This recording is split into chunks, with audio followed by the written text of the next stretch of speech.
12 ans que je suis avec Cumas de Pirée et ça fera la 11e année que je fais du désherbage mécanique. L'activité désherbage mécanique a commencé en 1998. On était 2 ou 3 producteurs en bio, donc on avait sollicité le conseil pour savoir est-ce qu'il fallait acheter ça seul ou l'acheter en Cumas. Et donc le conseil avait validé de l'acheter en Cumas à condition que le coût soit bien répertorié à ceux qui l'utilisaient. Donc on a démarré avec une RC-Tri et une bineuse. La bineuse, elle était avec guidage derrière sur un siège et il fallait guider. Donc voilà comment on a commencé. Et donc après, il y a eu d'autres producteurs qui sont passés en bio. Et on a fait évoluer la structure pour le matériel avec la houe rotative qui est venue en 2002 ou 2003. Après, on a changé notre bineuse en 2010 ou 2011 parce qu'on voulait passer en prestation. Et donc là, on est passé en caméra et palpeur pour avoir une meilleure efficacité, pour que les conventionnels puissent aussi l'utiliser. La prestation, elle a commencé quand la bineuse carrée est arrivée. Pourquoi on a développé cette activité? J'étais le premier concerné parce que moi je suis passé en bio en 1980, reconversion en 1996.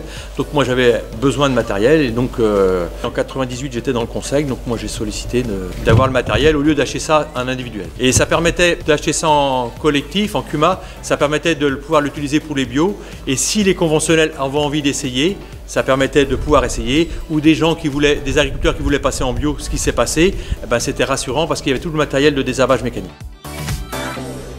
Les difficultés, c'était surtout sur la bineuse, qu'il fallait régler pour le maïs, et puis c'était un guidage manuel, donc c'était un peu compliqué. Et fallait vraiment être très motivé pour faire du désherbage mécanique.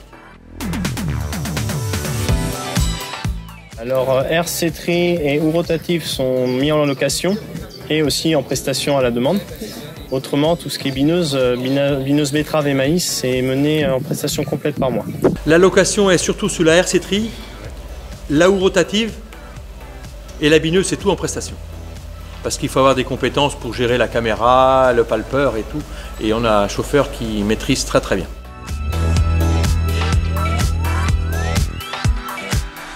C'est notre chef d'atelier qui gère tout le planning de la Cumas. Alors, on essaye de mettre prioritaire au désherbage quand même. Dès que la personne appelle, on essaie d'agir aussitôt. D'accord.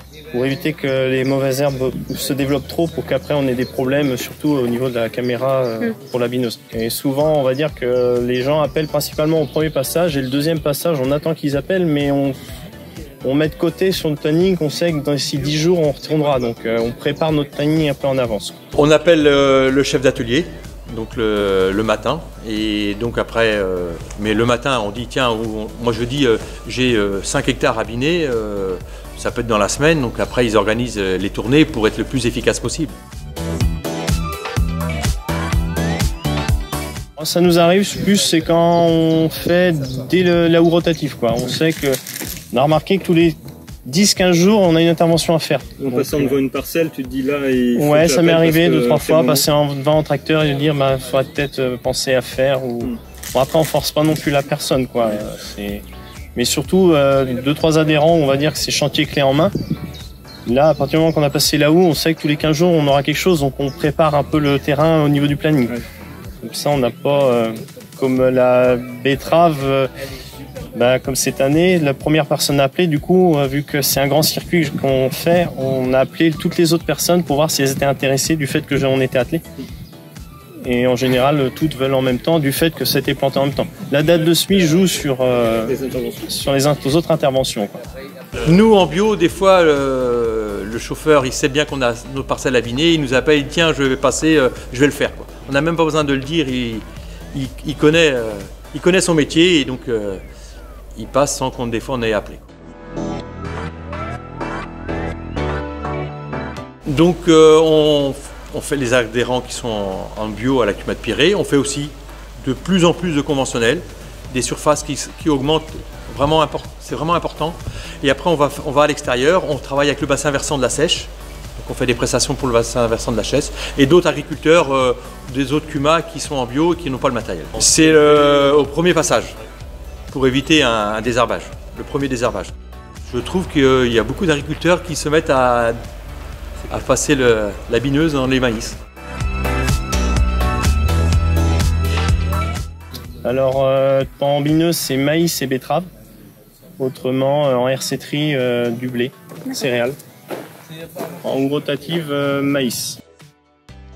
Les premières années, on va dire, étaient plus difficiles parce qu'on avait pas mal d'agriculteurs qui passaient en reconversion et qui avaient du maïs qui nous faisait faire l'intervention trop tard. Du coup, les parcelles toutes vertes entre chaque interrang. Donc, très difficile avec la caméra de couleur de détecter. Depuis plusieurs années, les gens sont habitués à passer souvent la bineuse, même ou assez tôt. Du coup, on arrive à bien maîtriser maintenant la mauvaise herbe.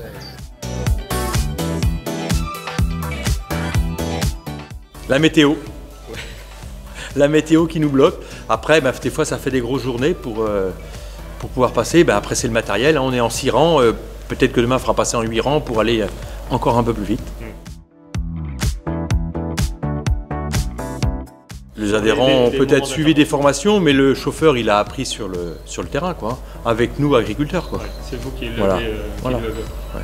Mais ça peut être intéressant de faire des formations. Il y a les formations, là, e-learning, c'est très très bien fait. Et je pense que c'est, pour ceux qui ne connaissent pas beaucoup, je pense que c'est un des passages obligés aujourd'hui, maintenant, avec la nouvelle technologie.